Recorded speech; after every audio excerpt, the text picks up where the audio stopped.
नमस्कार, वंदे मातरम। मैं हूं श्यामगिरी। आप देख रहे हैं हमारा चैनल मुद्दा भारत का। मुद्दा भारत का यानी मुद्दा आपका। मुद्दा है महाराष्ट्र जुड़ी राजनीतिक खबरों का।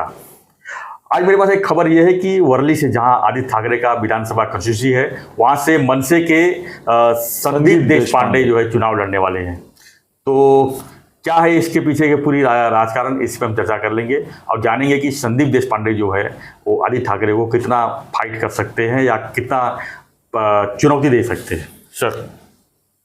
सर आदित्य ठाकरे को 5 साल अपनी इमेज बनाने के लिए मिले हैं जी। वो मंत्री रहा, कैबिनेट मंत्री 2.5 साल तो मिले। वो जब उद्धव मुख्यमंत्री थे तब वो मंत्री था। 2.5 साल मिले, 5 साल नहीं मिले। मगर वो पॉलिटिक्स में तो पिछले है 5 साल से तो विधायक तो है ही नहीं। हाँ, तो कैसे है ना कि उसका लग भी अच्छा है कि जब वो उभर रहा था तब उसके पिताजी उद्धव ठाकरे प्रकृति के कारण से, मानसिकता के कारण से थोड़े से डूब रहे थे और ये उभर रहा था। तो ये उगता सूरज हो गया और वो डूबता सूरज हो गया। तो नेचुरली उनकी एक्टिविटीज़ कम हो गई जी। उनका बोलना भी कम हो गया था। बाद में तो ऐसा हो गया कि उनका बोलना खाली फेसबुक लाइव के लिए ही रह गया। फाइल भी देखना उन्होंने बंद किया। एक आदमी को तो उनका सिग्नेचर करने के लिए रखा गया था करके बोलते हैं। और आदित्य को पब्लिसिटी अच्छी मिली। आदित्य का ग्रुप जो है वो पैसा खाने में जम के लगा हुआ था।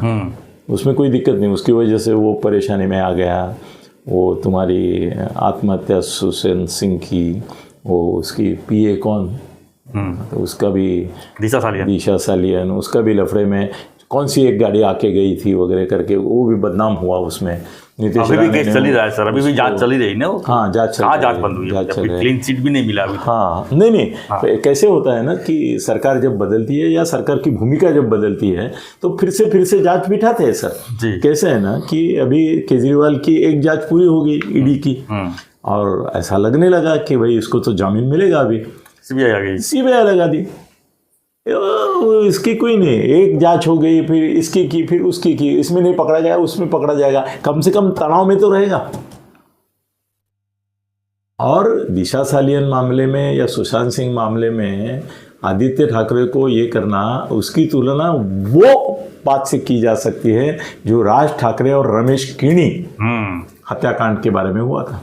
राज ठाकरे को कितना परेशान करके रखा, उसके कई साल खत्म कर दिए बिल्कुल वो रमेश किनी प्रकरण में। और आखिरी में जाके ये सिद्ध हुआ कि रमेश किनी ने आत्महत्या की थी।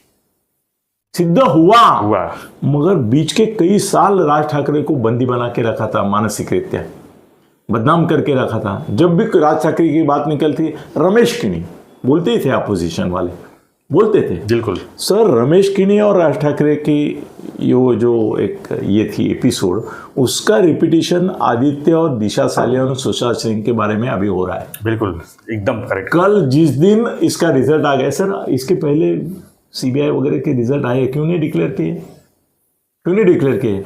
इसलिए डिक्लेयर नहीं किए, कुछ था ही नहीं। सीबीआई ने तो अलग एंगल डाल दिया, उसमें ड्रग का मामला लेके गए उसको।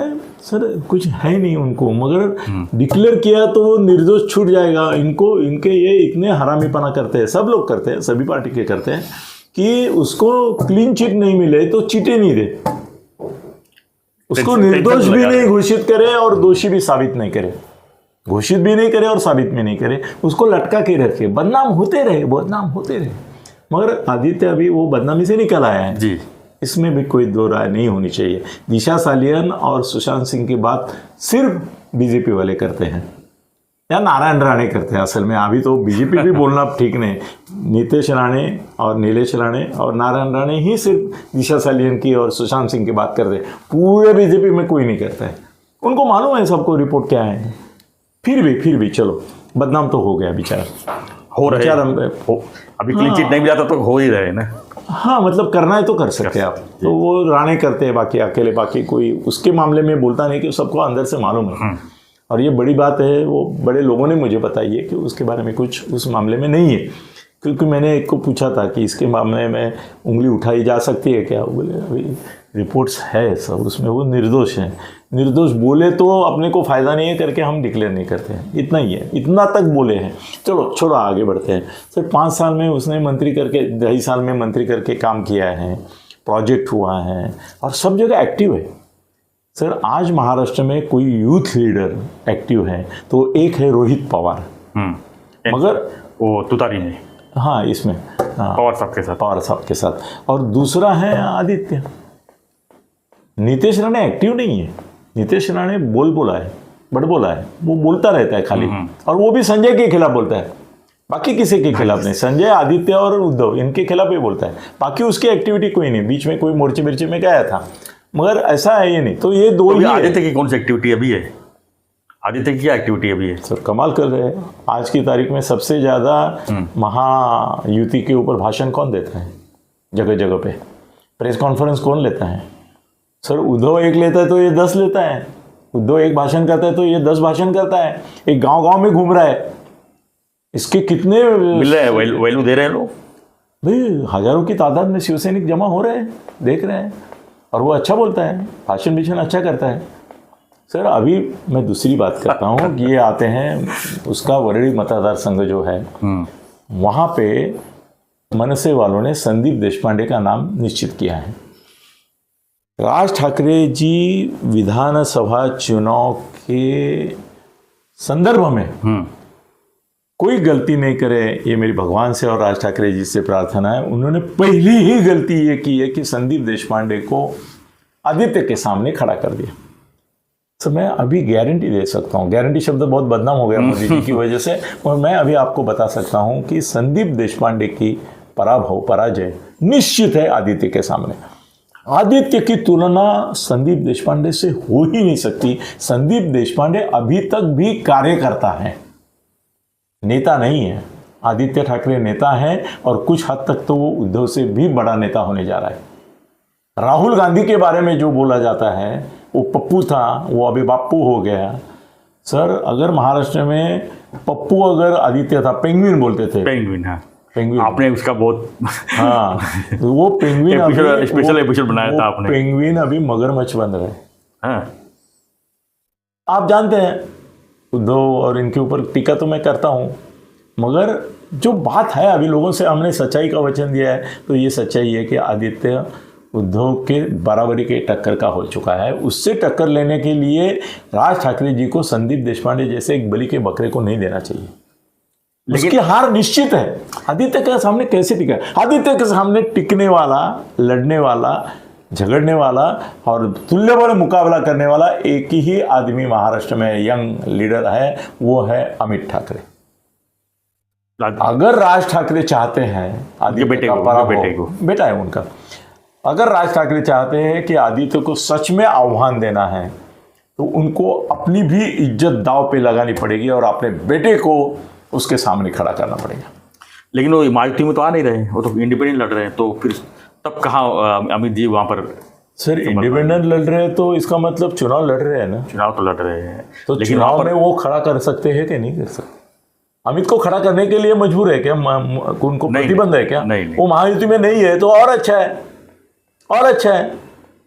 कोई उनको टिकट में हस्तक्षेप नहीं करेगा, वही चाहेंगे वही देंगे, वो रहे या न रहे। वरड़ी की सीट अगर उनके पास आती है, गारंटी कैसे दे पाएंगे फिर? हाँ? जीत की गारंटी कैसे दे पाएंगे? सर राज ठाकरे है ना, आदित्य को नहीं हरा सकते। राज ठाकरे, राज ठाकरे, राज ठाकरे, कहाँ राज ठाकरे? उद्धव ठाकरे से बड़े हैं वो लोग। क्या अमित को वोट देंगे? लोग अमित को देंगे उतना ही राज ठाकरे जी को देंगे। लोग ये समझेंगे कि यहाँ पे आदित्य नहीं उद्धव खड़ा है और यहाँ पे अमित नहीं राज ठाकरे खड़े हैं। यही लड़त होगी लोगों के मन में। यही लड़त हर जगह होनी चाहिए, फिर होगी कई जगह होगी, मगर राज ठाकरे को ये अभी साहस हिम्मत दिखानी पड़ेगी कि भाई आदित्य के ठाकरे मेरा बेटा लड़ेगा। कहीं तो वो खड़ा करेंगे, कहीं तो खड़ा करेंगे। उसको सेफ कॉन्स्टिट्यूएंसी देके आप सुरक्षित मत करो। उसको सबसे बड़ा चैलेंज महाराष्ट्र में, मुंबई में अगर कौन सा है तो आदित्य है।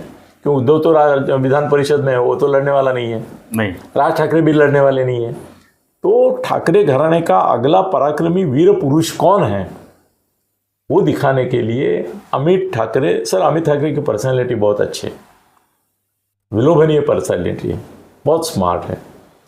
उसको मुझे मालूम नहीं, खुद राज ठाकरे जी ने तालीम करके बाला साहब की शैली आत्मसात की। इसको कोई सिखाने वाला क्यों नहीं रखते जो भाषण सिखाएगा? ये भाषण नहीं करता है अच्छा, पॉपुलरिटी में अभी तक आई नहीं है अभी तक। नहीं, भाषण भी नहीं अच्छा करता है, वो हाजिर रहता है, एक स्मार्ट बॉय। ऋतिक रोशन आया है ऐसा लगता है, मगर क्या किया है ये नहीं लगता है। ना अभिनय है, ना वक्तृत्व है, और एक उनका ही कामगार नेता को थोबाड़ा था, उसने मारा था, इसके सिवा और कोई उसकी पॉलिटिकल एक्टिविटी भी सामने नहीं आई है। वो जाता है, हाजिर रहता है बस। उसको भी एक्टिव करना चाहिए, उसको प्रति राज ठाकरे करके उनको उभारना चाहिए, उसको संधि देनी चाहिए, उसको आगे पुश करना चाहिए, उसको भी आगे आना चाहिए। और ये संधि रहेगी जहाँ पे राज ठाकरे सिद्ध करेंगे कि भाई मेरा भी बेटा देखो कैसा है, तेजस्वी है, वो टक्कर देता है, शिवसेना को टक्कर देने वाला अगर मेरे पास और एक मर्द है मेरे सिवा तो ये है मेरा बेटा।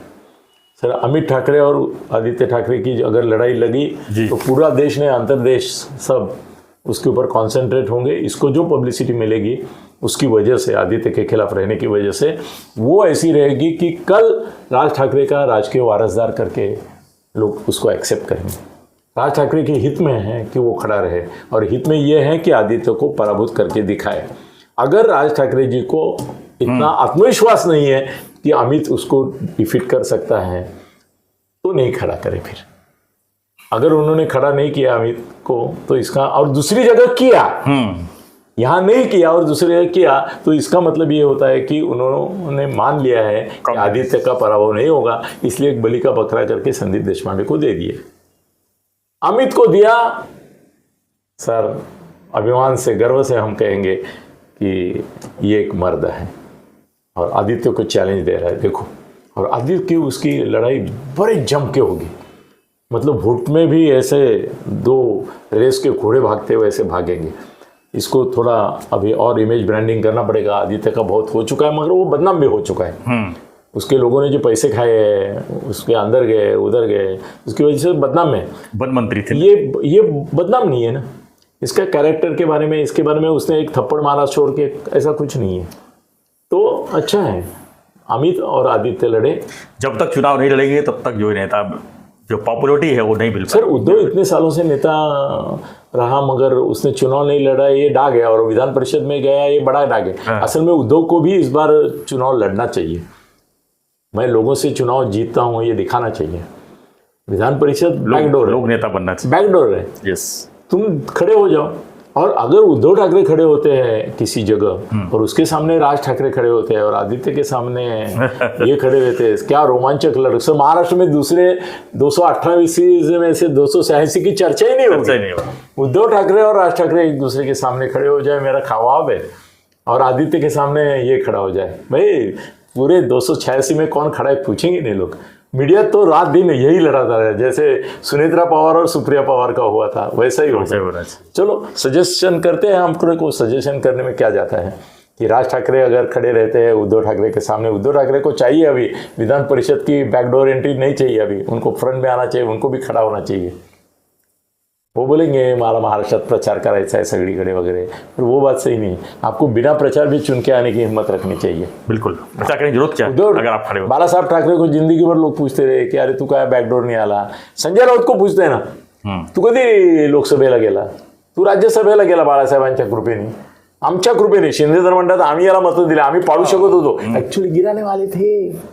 संजय को इस बार वो वोट भी उसने परचेज किया था, किसी से करके आया, उसको मालूम पड़ता है ये गिराने वाले।